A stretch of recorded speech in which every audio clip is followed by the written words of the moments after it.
real talk lang. Huwag na huwag niyo nang babalikan yung taong nanakit sa'yo. Yung taong iniwan ka na nagbigay ng trauma. Huwag kang malungkot kung ang asawa mo ay napunta sa iba. Sabi nga nila, ang pinaglumaang gamit ay ibigay sa kawawang nangangailangan. Pinili ng asawa mo ang bagong lalaki kaysa sa'yo. Okay, anong nawala sa'yo? Isang manluloko o cheater. Sa taong nang iwan sa'yo, ito, iwan mo man ako, walang problema. Ipagpalit mo man ako sa iba, walang problema. Pero isa lang ang alam ko, naghanap ka man ng iba, isa lang din ang alam ko, inalis ka ng Diyos sa buhay ko. Kasi bakit? Sagabal ka. Sagabal ka papunta sa pangarap ko. Hindi man ako ang kawawa eh. Ang kawawa ay yung taong pinagpalit mo sa akin. Mas kawawa ang taong ipinalit mo. Kasi bakit? Siya yung sasalo lahat ng mga irresponsable at walang kwentang katulad mo.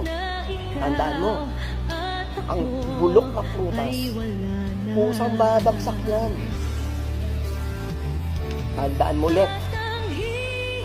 Pero, di ako talo. Pumayag akong iwan mo ko. Dahil, yung nang iwan sa akin ay isang manluloko.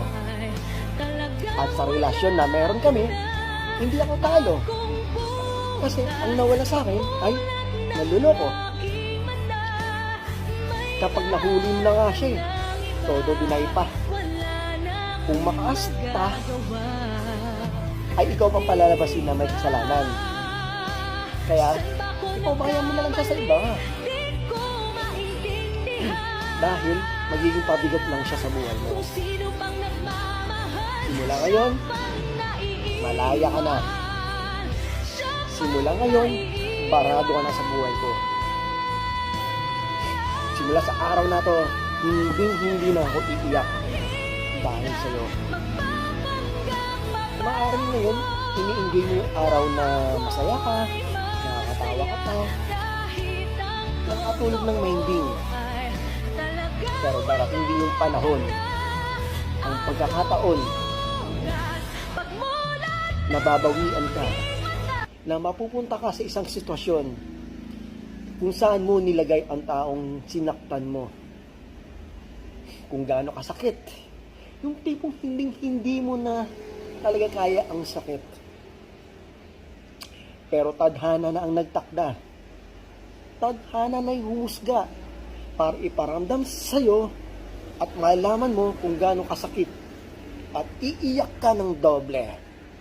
At sa sakit ng ginawa mo, unti-unti mong mararamdaman na ito pala ay isang karma para sa'yo.